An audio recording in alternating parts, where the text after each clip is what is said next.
absolute honor to introduce you to our final presenter for the Improving Edge Conference. He's a trainer and consultant at Improving and wears a variety of hats, including Enterprise Agile Coach, Scrum Master, Director, and Project Manager. Our presenter is a person who is always giving back to the IT community, and today he's going to share the webinar entitled Lessons Learned from a Year of Virtual Collaboration. Ladies and gentlemen, let me introduce you to my friend, Ty Crockett. Hello, and thank you for sticking with us through this week and coming to all of our different presentations. I hope that you got a tremendous amount of learning and growth through it. Here we are at the end on Friday, and we're going to talk about this past year and what has happened in our space around virtual collaboration. So you might have seen some of the other earlier presentations that we did around this, like we've done one on Scrum Mastery, like how the heck do I do this in this virtual space as people were getting more and more into it. You might have seen the one on just general facilitation, which was pretty close to the Scrum Master one, but it was just on general facilitation around this.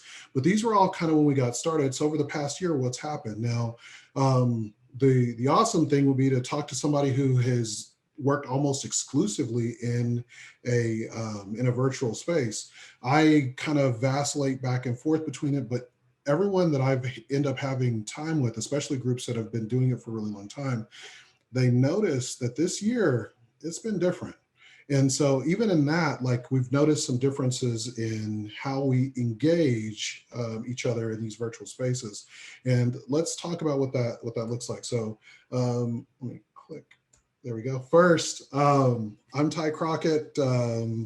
I do all those things that Shervin announced.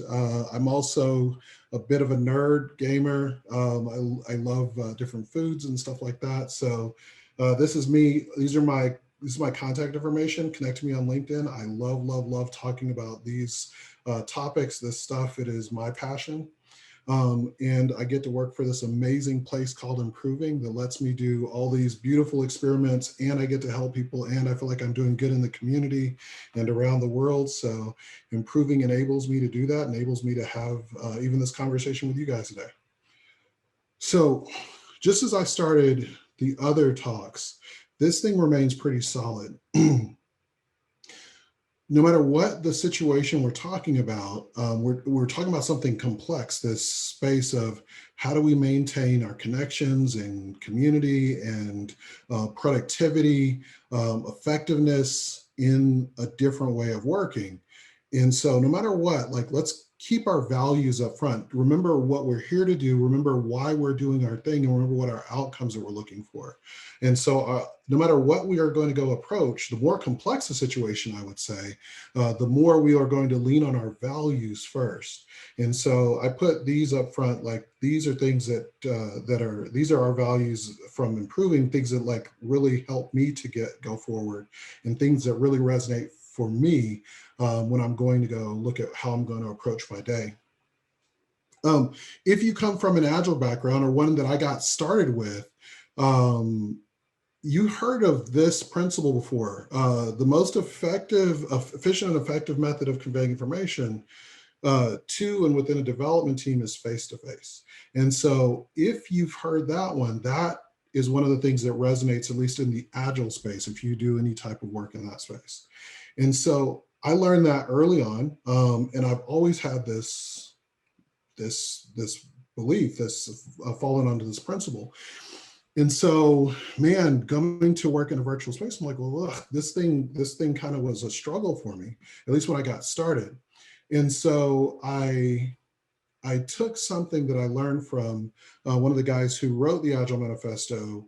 His name is Alistair Coben. I took it and I kind of put a different visual to this thing that he created about the bandwidth of conversation. And I sent it to him, and then he gave it back to me and told me that I've missed a few things. They're over there on the far left-hand side.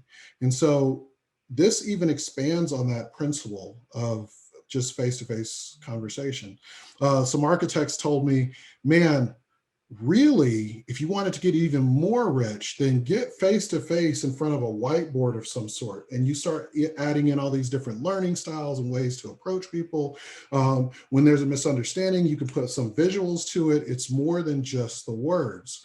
And so that was a really powerful thing that I learned. And then if I'm bookending it, if I look over here on the far left side, one thing that Alistair gave me was, he told me, actually the lowest bandwidth communication is somebody wrote or printed that sheet of paper, wrote on or printed that sheet of paper, and then they put it in that drawer and they left it. And there it is, spending its time whiling away, just waiting for somebody to come by and read it. Like, that's the lowest bandwidth form of communication. So which one is appropriate? They're all different. There's sometimes where it might just make more sense to send an email than it is to get everybody in a room and start going for face-to-face communication. Just might make more sense to come and do something like that.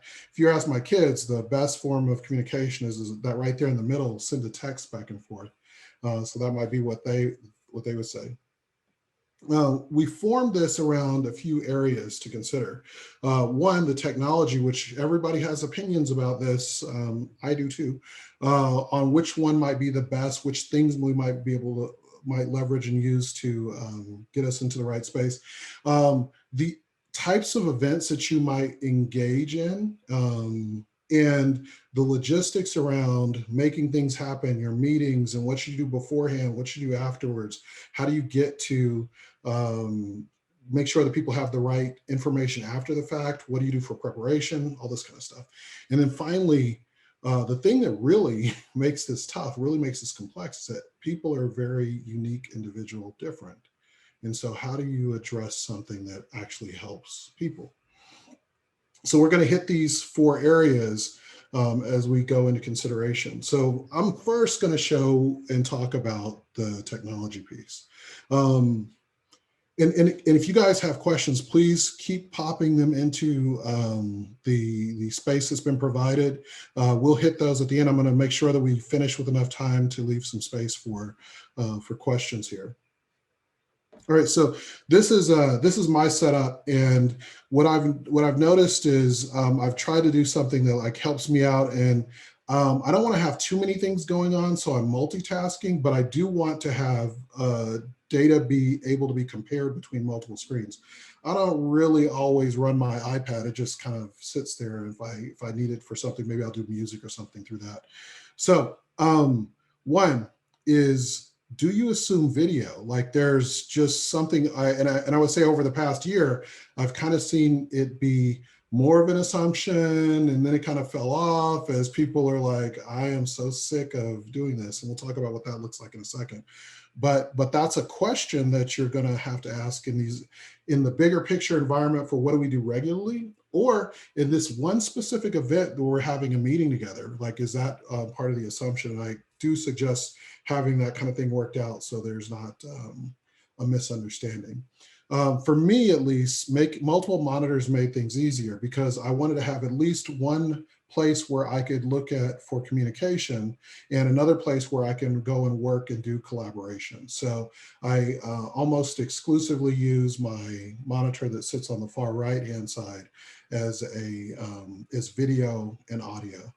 And then mobile and tablet has offered us new freedoms. I'm really noticing over the past, within this calendar year at least, how much my meetings that I'm getting on with people where they feel a strong comfort or good comfort around going and taking their meeting mobile, especially if there's not a lot of stuff where we need to be typing and engaging in that way. Just conversational pieces, just go out and get a chance to be in nature, which a lot of people haven't been as much in as they wanted to. Get a chance to go be in a different space and take some of that stuff mobile. So those have offered us opportunities. Even the concept of, if you're still staying in the office or in your home office, just using your mobile devices or your tablets to share screens or to act as a video camera. There's just a lot of opportunities there, and all those tools that we might use are on a mobile platform. So when it comes to these different tools, I want to talk about communication, and we'll talk a little bit about collaboration. And I'll leave all this text on the screen because I know this will be used as reference later. So I put all this stuff up here, and I'll leave all this text on the screen just because this can be used as reference later. So there's a few big players in this space, and I see them as Zoom, Microsoft Teams, and Hangouts. And I know that there's a bunch of other devices or a bunch of other companies that have put products in the space, but these seem to be the ones that I run into by far the most. And so these are the ones that I'm talking about, and I want to get into like why or what to look at when you're choosing, and what to look at, like even if what you're using right now, how's it working for you? So I kind of list them in order maybe.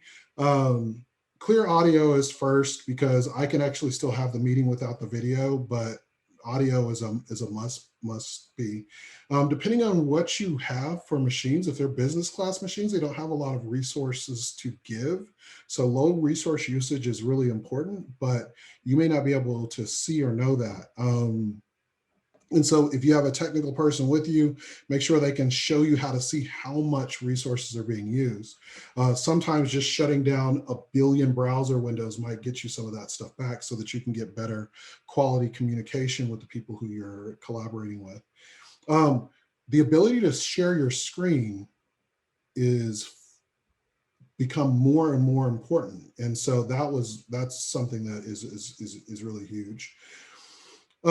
Depending on the work that you do, being able to get into breakout rooms and then being able to configure like at small levels, those breakout rooms, that becomes really, really powerful.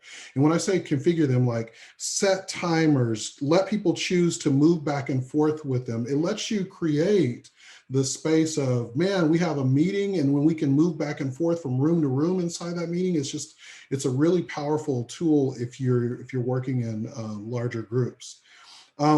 Simplicity is really huge here. I'll notice that I'm a lot more hesitant to book meetings if I don't have tools that let me do it really fast. Like, hey, why don't we get on to a video chat and talk about this? I need to be able to, like, in a few clicks, have sent that message to somebody and they be able to easily receive it and jump in, or else I'm more likely to bypass that avenue of communication. Calendar integration, just to be able to see the meetings really fast and soon, and then being able to record a meeting, because maybe this thing would be great for somebody else to see, but later where they're not here. So those are pretty powerful. And I would say that's one that, like, it's an added thing that you wouldn't have had before, wouldn't have had as much of before, unless people were like video recording their meetings. It seems weird for the time. All right. So being able to mask or personalize backgrounds for the sake of privacy, or for the sake of there not being any issues later, just make everything kind of standardized depending on your organization, the cultural things around that. So that's one that I think is pretty important, but you'll notice I put those things a little bit lower. And then most of these have a free version with some type of limitations. Maybe you can go for 30 minutes. Maybe you can only have 10 people, something like that. Most of these have something that's inside that space of some type of free version of this. So these are things that I consider when looking for a tool, and these just seem to be the most popular tools. And then when it comes to collaboration, like us actually working together to go do that thing, to create that thing, here's some stuff that I put high on my list when I'm looking for it. So whiteboarding is number one. Like I want to get those ideas out as much as possible. And then low resource usage again, because a lot of us have business class machines. And I say business class machines, like what other machines are there? Well, if you're a gamer, then you probably have a really powerful machine that can do all this other stuff. And if you're you do audio, video, or you do something in some type of arts, any of those creative spaces, they might have more powerful machines. But usually the business class machine, like I do Microsoft Office, I surf the net. That's what I do, send emails. So I do that kind of stuff. All right. So easy to invite and share. And now I'm talking about whatever the tool is, when you want somebody to jump in and join you in doing that work, It needs to be super fast, super easy. Like I click a button, I say your name, I send this thing off to you, and we're working together as soon as you accept that offer.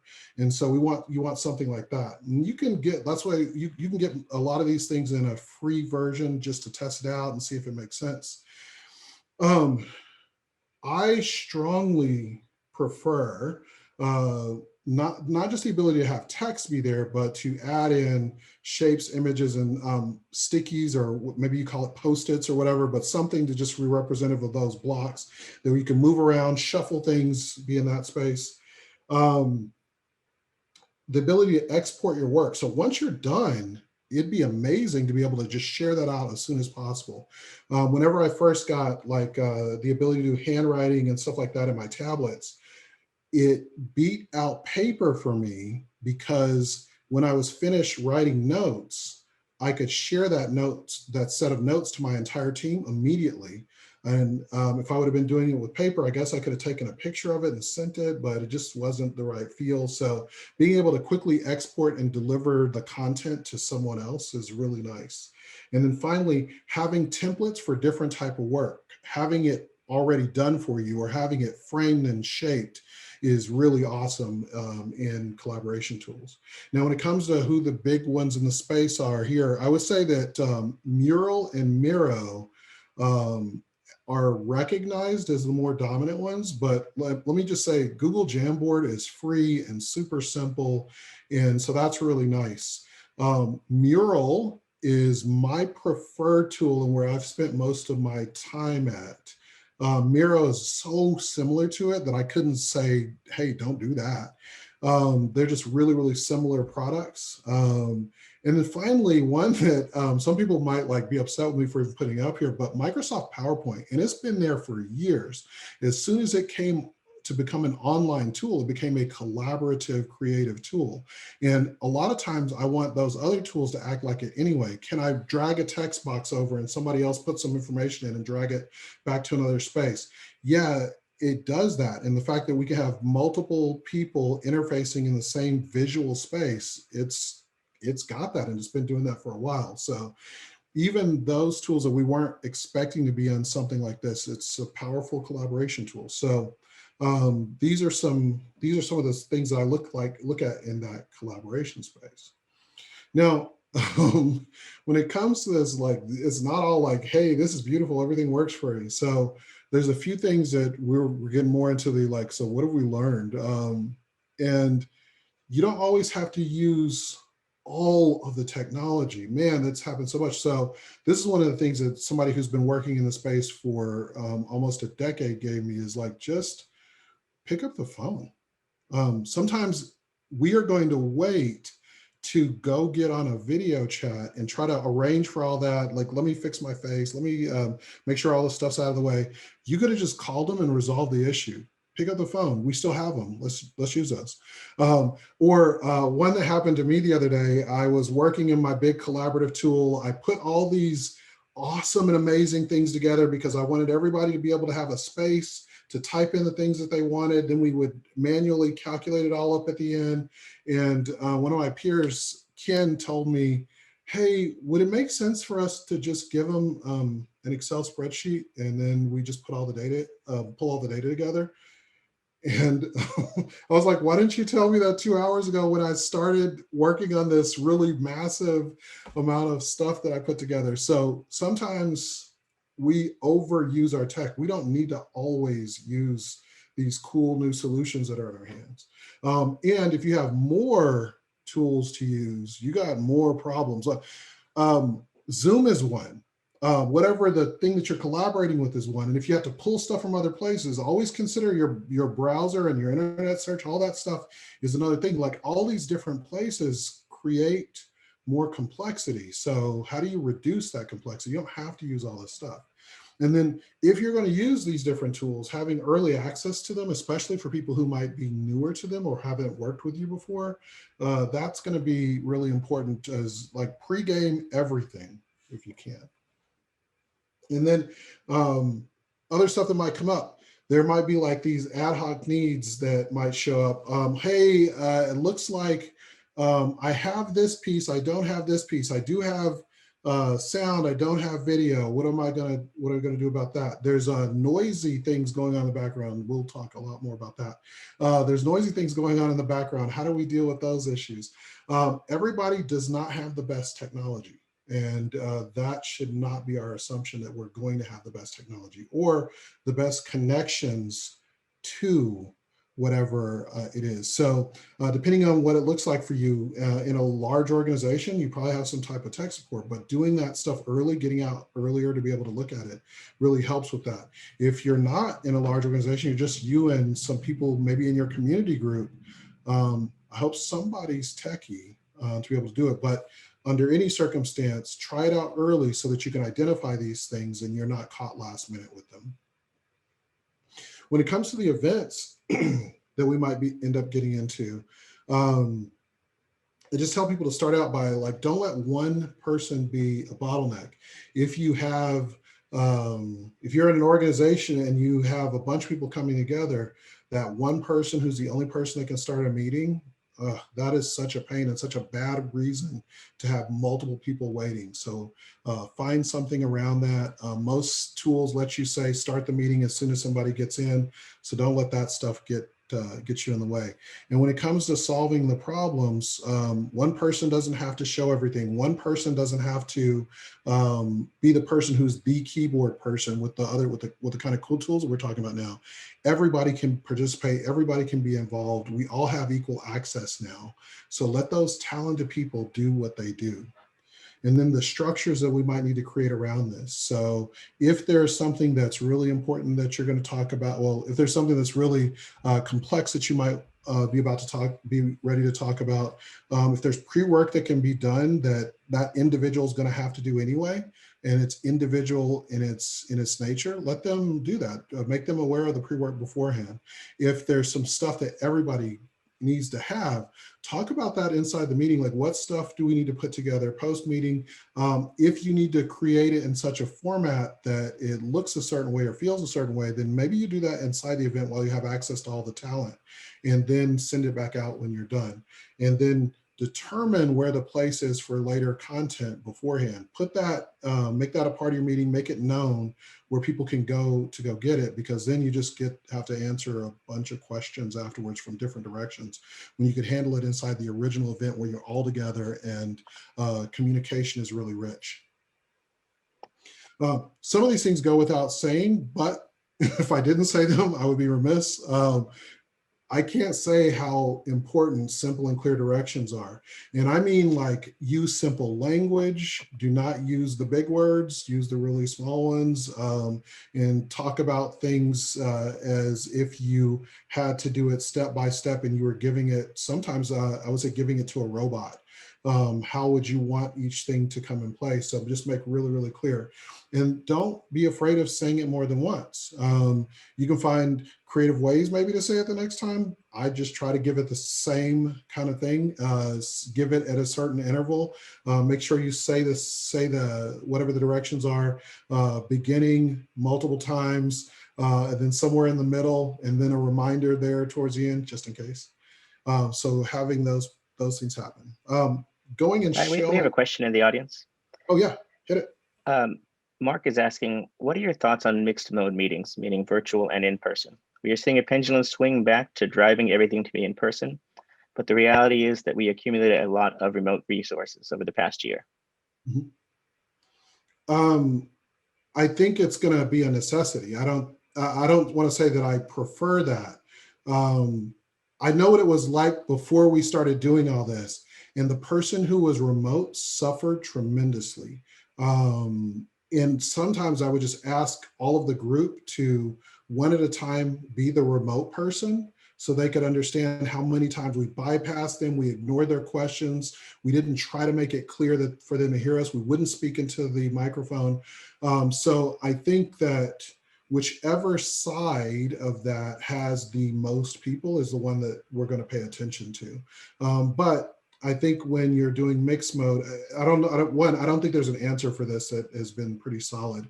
Even as I was looking at one of the companies that builds some of the collaborative software, there's an article on their site about mixed mode mixed mode meetings, and they don't have it figured out either. I don't know that there's a simple answer to this besides make sure that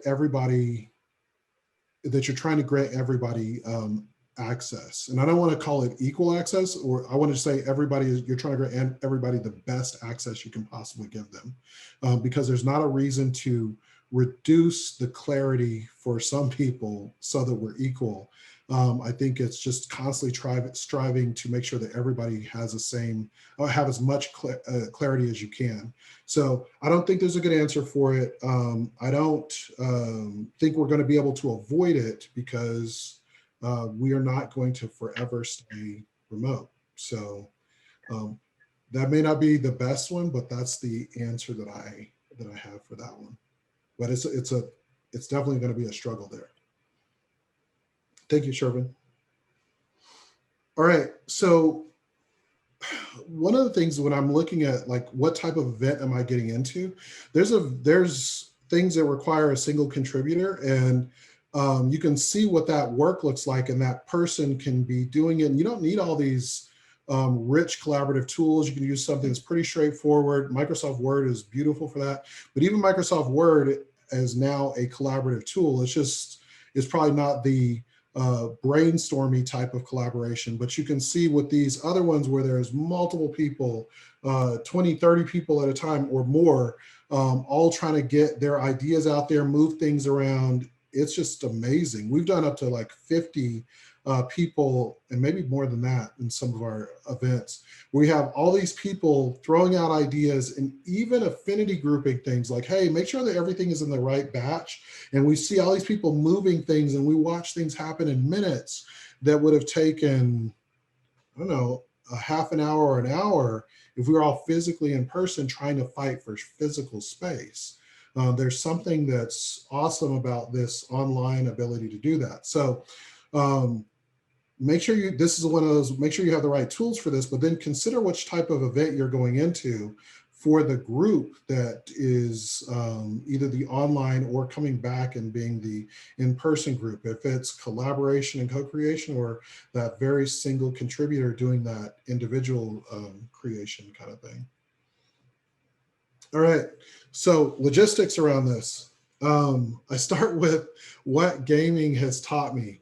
And while this seems like a joke, like, no, seriously, gaming taught me so much around how to work in a virtual space, because gamers have been doing this for a really, really long time. And I'm not talking about just small years, I'm talking about decades. So group sizes in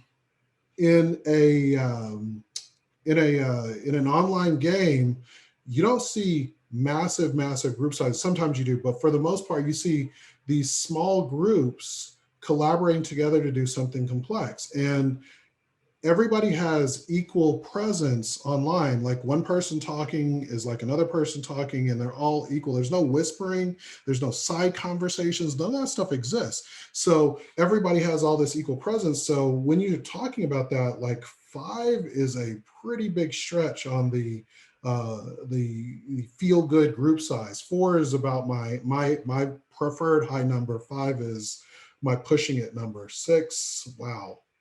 Another thing, those virtual breakout rooms, one of the things that I've kind of gotten is I can't be everywhere. I'm noticing that there's a group that I've sent to a breakout room, and this is more of a facilitator activity.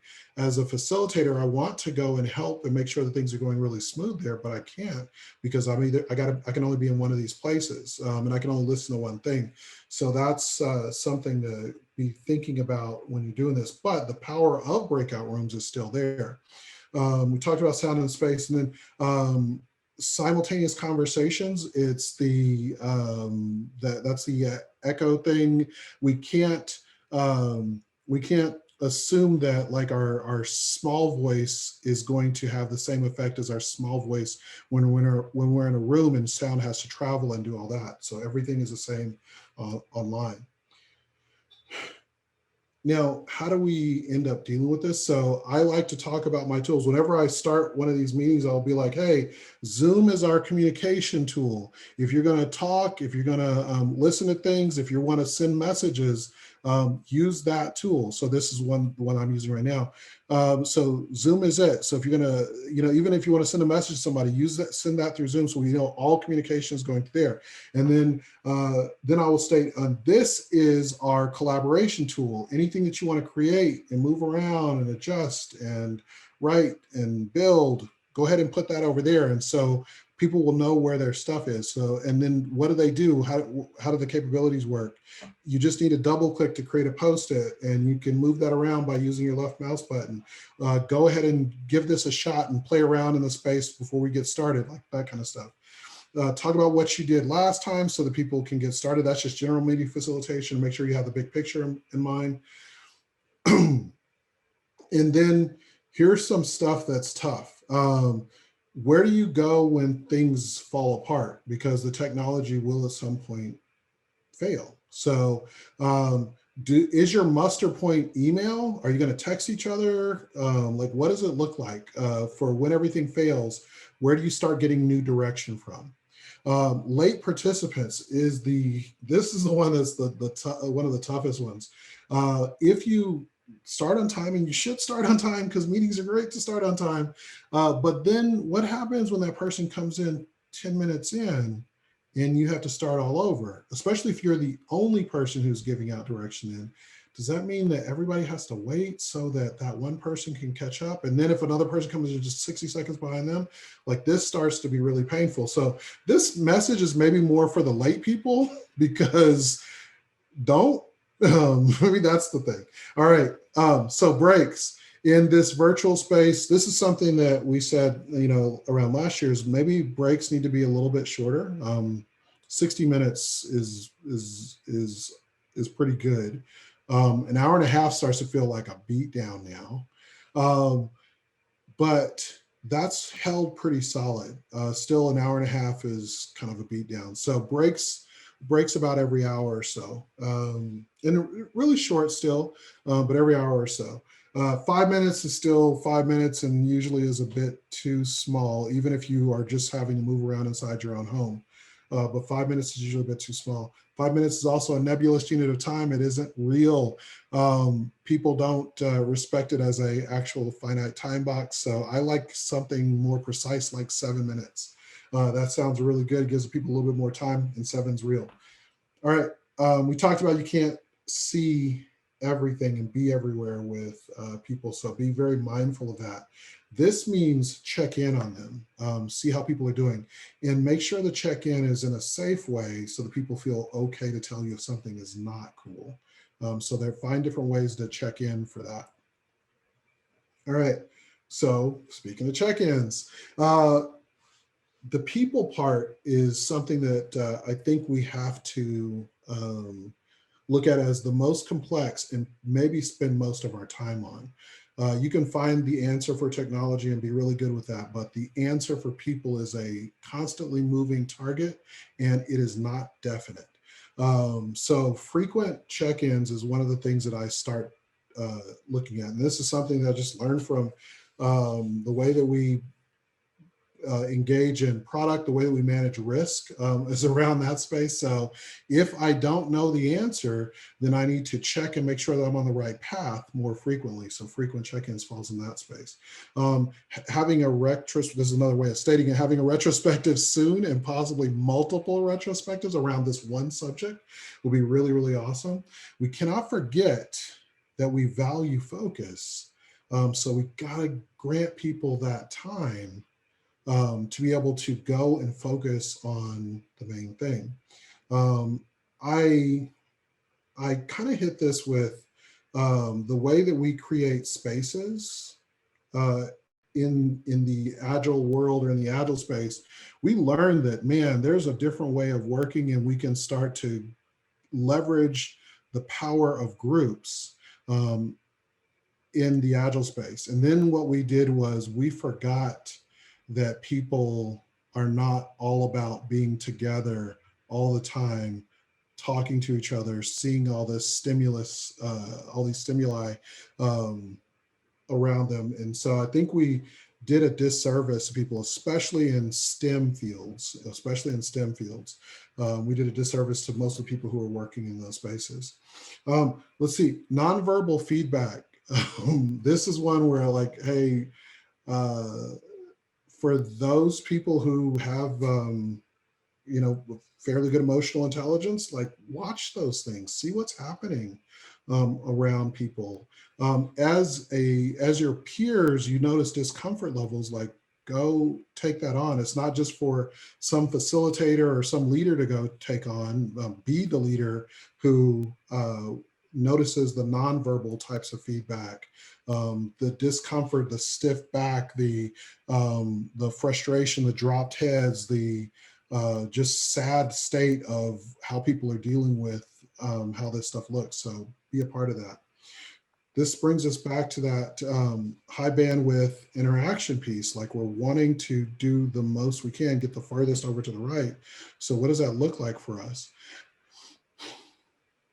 It might mean understanding a bit more around the human dynamics of what we're dealing with here. There's one of my coworkers, his name is Ken Howard. He has this statement that I really love. When we start talking about all the combinations of personality types, introvert, extrovert, learning styles, visual, auditory, read, write, kinesthetic, some of these different things that we watch on how people interact, people who are drivers, influencers, stabilizers, compliant types, there's like 7.75 billion combinations, or the number of people who are on the planet, and they keep going up. Like we can't have that formulaic look at stuff, and we can't put people in these boxes.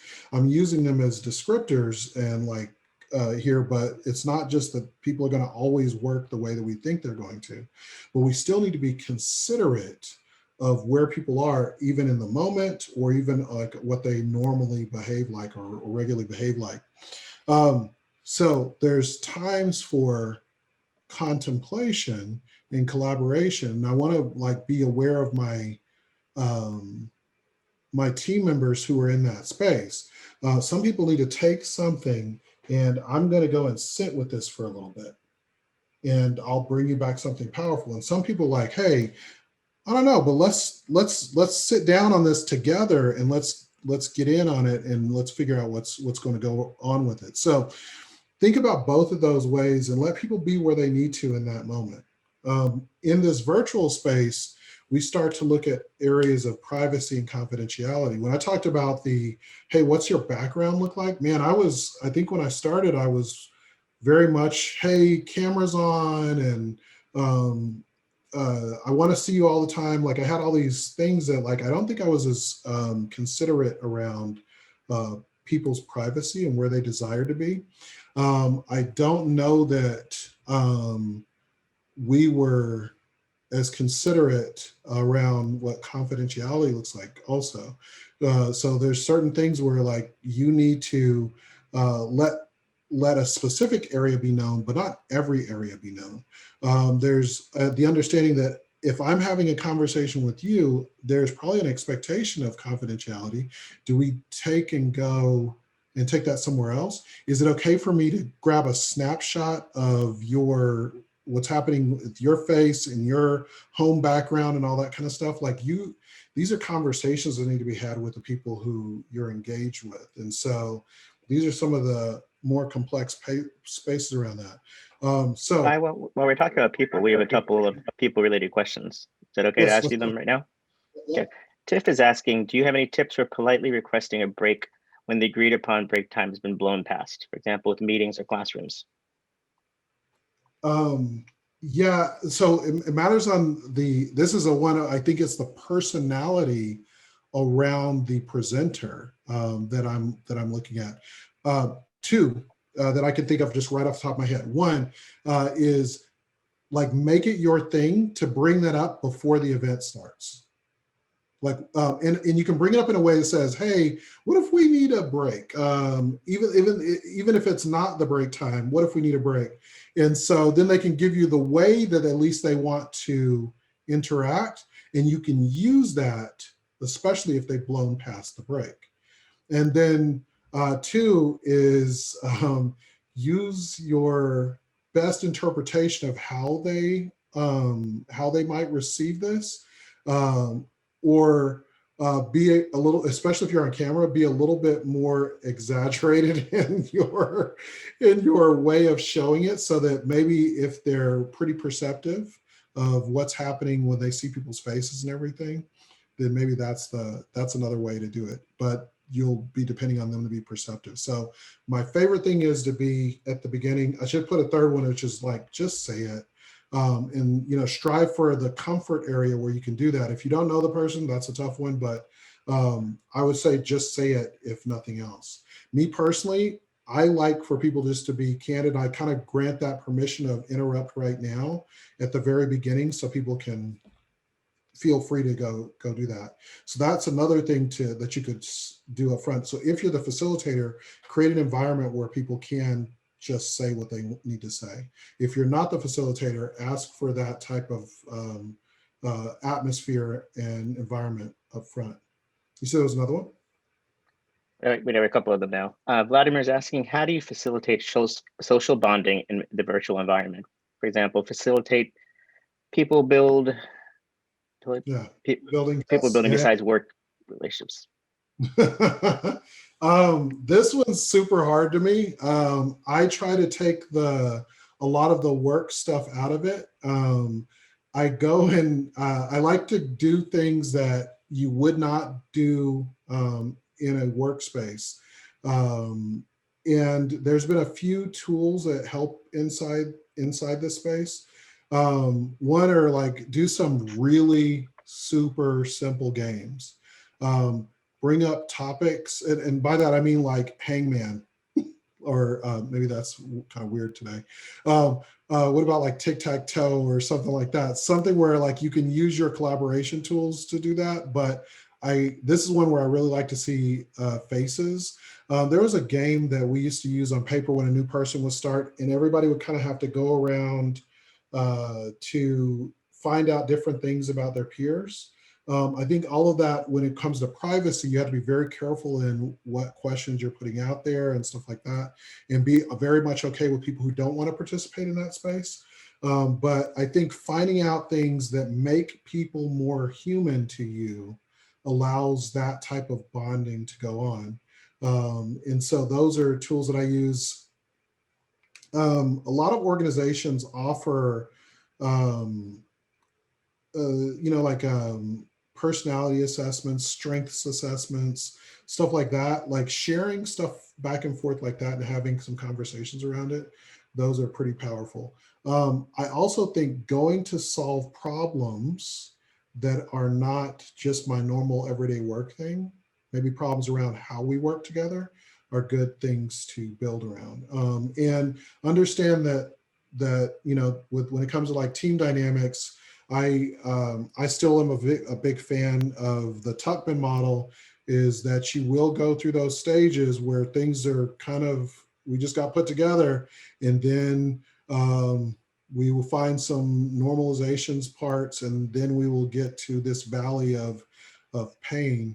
We'll get to the valley of pain, and then we'll kind of normalize out. So there's a space where, just because of group and people dynamics, you are going to find some pain in there, but just know that that's going to come, and then how do you work through it? That might be something to solve also. We got one more, Ty, from Fanny. She's asking, how do you motivate your team to participate in sprint retrospectives? I find that most folks in the development team are introverted. It was hard enough to get them to talk and participate when we were in the office. In the virtual world, it's even harder.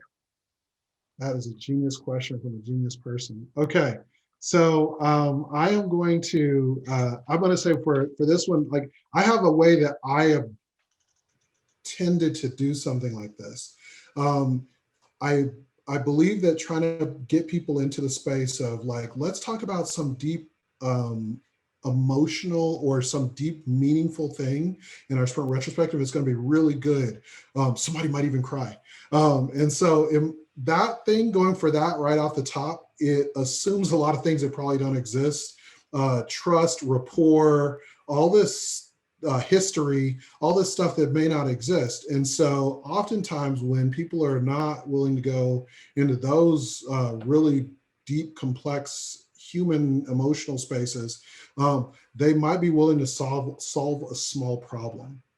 And let's just go and solve something small that was annoying, like something we can totally go handle. And it may even be like purely mechanical. Let's do that. And then let's do it fast. When it's done, leave. Like just let that be it. Like we actually did something good with our retrospective. We are better now because of it. And then the next one, let's solve something else. The next one, solve something else. Let's get used to using our retrospectives just to do something that makes us better. And then maybe we'll be open up to like, let's solve something that's a little bit tougher to solve. And then maybe we'll be open to let's solve something that's a little bit tougher to solve and it has some emotional attachments because that's the way I've always done things. Why would you want to change that? Like you might be able to get into that space. But I think that is another one of you're going through this journey as a group, and it's not that you come together and you are a team. When you come together, you're just some people working on the same thing or working in the same place.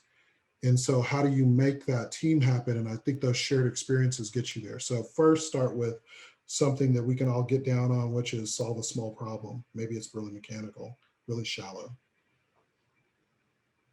All right. Some things that I think are struggles in this space is one, just the fact that people are, I don't know, the cameras alone, maybe that's just something that might create like a nervousness thing for people. You are uninvited into my home, but we're still looking inside my home, and so there's all this stuff happening. Just a bit too much. Back here is my kids' chores. So you can see that stuff. You can see my bookshelf back there. And so there's like some things around that people may not be comfortable with, and we're often asking them to be a part of this. It feels like I'm constantly on stage. We've heard Zoom fatigue, but it's that thing that like it just feels like I'm constantly there. I hear people now, they're like, it's like people apologize to me. I'm sorry, Ty. I just can't turn my camera on today. I have this kind of morning. And I feel bad because sometimes I've created an environment where somebody feels bad for saying that. And I don't want them to feel bad for saying that. I want them to feel like they can turn on cameras and they can have this rich communication, but I don't want them to feel bad for not wanting to do it either. There's something about that. So, and this is a thing to attack from both sides. Yes, create the environment where it's okay, but don't create the environment where that's the only way, right? And then I think we all bring our family to work now. So it's not just me, it's my grandson who might run up and want to teach my class because he thinks he is just as good at it as I am. It's the noise as my sons might get into a heated discussion about some anime or something like that. It's those kind of things that are also a part of this, and people may not want to bring their family to work. Everybody's family isn't in that fun space. So there's a lot of stuff to think about when it comes to this human stuff. This starts to get us into some space where we might be walking into HR issues with some of these. So, which I'm going to get to in just a second. All right, so here's what I feel like happened. Like we gained a lot of really cool stuff. Man, so much time. I can focus in on something because I don't have that person who can look up above their monitor and interrupt me. Availability. If you travel a lot, you get me when I say, man, I was not doing as much as I could be, but I was in this space where I was around 300 people all the time, but I was totally alone. And so now that thing's kind of gone away and I've got this available time to go do stuff. And so now I've maybe I've shifted that space and time to, I'm actually spending time with my loved ones, right? So we gain these amazing things. But what I feel like we've lost is quality time. Even as we will like, go do this work, have this meeting, go to this work, have this meeting. But like the thing of like, just some kind of chit chat that would have happened around a water cooler is not really there as much. The social nature that was just brought up, we've lost a lot of the social things. Nuance is not there anymore. Like a small joke about that thing that we did once, that one time when somebody sat funny in their chair and like spilled the coffee over. Remember we just finished that report. Oh my goodness. Like that stuff is not there. There's not these like just little slight things that happen. It's hard to have even like the raised eyebrow on this video when somebody's like this really small thing. And so we've lost some of those pieces. The presence, cameras off, haven't heard from the person, though they've been here for 2 hours. That's kind of a weird space that we've gotten into. And I don't know how people are doing with their ability to disconnect. I find myself getting up the same time, but I get right onto some work thing. And it's hard for my brain to disconnect from it when I would want to at the end of the day. I just find myself, I go over on lunch and I spend more time during what I would have had lunch be there. I find myself spending more time in these spaces. And so consider those things and try to gain back the things that are awesome. Now, I'm going to go and touch a space that that is a tough space, and I'm not going to avoid this. Because we're remote, it may be easiest to distance ourselves and be away from our peers. I read Crucial Conversations, and it was one of those things that it helped me out so much, but I felt like it didn't prepare me for the stuff that I'm dealing with some of the crucial conversations that we will have in our offices, because we're not supposed to have them, is what we're told. And so this was tough. Now, that book actually does, but it just didn't, I don't think I listened to the part where I was supposed to listen very well. So I think about these hot button issues. So we're doing all of this stuff that we've talked about this whole time, and its intersection are the things that are happening in our society that are really, really tough. Even the concept of what got us here, the health and safety piece, this has become a hot button issue. Somebody might not feel comfortable being in a certain space, especially when you start talking about the organization that wants to come back into the office, and we're starting to be in that bimodal space. Somebody doesn't feel comfortable talking about why they don't want to be there right now, but it's so much pressure to be there right now. This is all crazy. So what can we do to make the environment just a little bit more comfortable around that, and that be okay? And we give people what their time and space needs to look like. And it's not just because they're the human in the moment having need, but it's because of the past year and more of how tense it has been just to be a human on the planet. So can we add a little bit more kindness to the way that we deal with these issues? Being remote does not have to be so distant. And I kind of want to end it there and just put that out there. Like, this is tough. This is hard. We've been through what some of the harder pieces are. Now we're going to have another struggle as we try to figure out what the next step and the next step and the next step is. But man, we got this. We are smart people. We are powerful. We are creative. We are whole. So that's it. Ty, do you have time for one question? Oh, I got time for question. Yeah. All right. Vladimir is asking, how do you facilitate leadership culture when people step up to be a role model?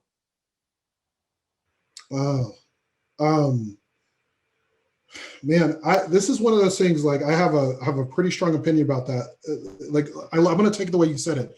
How do you facilitate leadership culture? How do you, so I'm assuming that means, like, how do we create this? How do we reinforce that? How do we make sure that kind of thing is happening?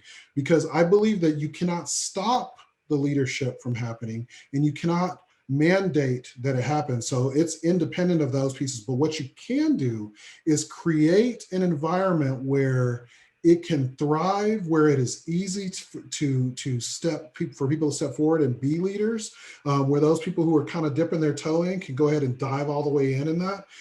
So you have to allow, if you are a leader, you have to allow those spaces to be okay. I get this amazing environment where my managers, I'm saying the HR term, the people who technically have authority over me, allow me to be and do things that I do not think would exist as opportunities for me in other spaces. And I am blessed because of that. This is an awesome thing that that has been allowed for me. So as a leader, you have to allow this. There's something that Tim Rayburn told me, and that is your culture is what, as a leader, you allow to happen. And so then the funny part is he means that in two different directions. Like, one, the bad stuff that you allow to happen, and the amazing and beautiful things that you allow to happen. But I think it is more than that, because the culture is more than just that leader. The culture is those peers and all the people around. And it is for them to recognize awesomeness. And I'll go back to the kindness thing. Say a kind word. Recognize when somebody does something really cool. There was a lady that today, she said she was going to go and start learning the Scrum Master. She was going to independently do that. That behavior is so infrequent to me. That was so awesome. I told her, like, you're my hero for the day, because that thing is really cool. And I was like just really impressed with this. She wanted to do it, but the effect of that on her, for me just recognizing her being awesome, was really huge. So I think it is two spaces. One, the leader has to allow, and then two, the peers must recognize. And this is what our culture is. Thank you, Ty, for sharing lessons learned from a year of virtual collaboration. The recording of this session will be available next week on Improving's YouTube channel, along with our other virtual events. We are wrapping up day 5 of the Improving Edge Conference. Ty, I don't know what to do, man. It's the last one. Every day I tell people to sign up, and there's nothing for them to sign up for. Got any advice? Man, we got so much stuff. But I want to talk about the all the people who've been a part of this, and all the things that they've done. Like, there's been a lot of dedication in this space. So maybe let's talk about those. That sounds like a very improving thing to do. Is it cool if I go first? Yeah, please. All right. So first of all, I want to thank all our wonderful guest presenters we had each day here at the conference. Thank you for generously sharing your time and your knowledge with us. Our appreciation goes out to Wade Pinder, David Charnay, Patricia Kong, Simon Rendell, Arash Marsban, Dr. Rosie Ward, Lee Colin, Chris Georgian, Rex Miller, Rand Stegan, Priya Gore, Rich McGraw, Ken Howard, Curtis Height, and my man, Ty Crockett. Awesome. I want to thank the people who got here first. Like, there were some people who immediately signed up and joined up for us.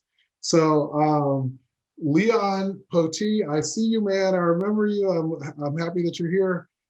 Drew Sheffman, Boyan Vukashevich, if I said that right. Amanda Moreno, and Ellen Pickerel. And I got a huge thank you to give to Kristen Johnson and Christina Lyles, who are our incredibly talented marketing leaders and cultural ambassadors for us at Improving.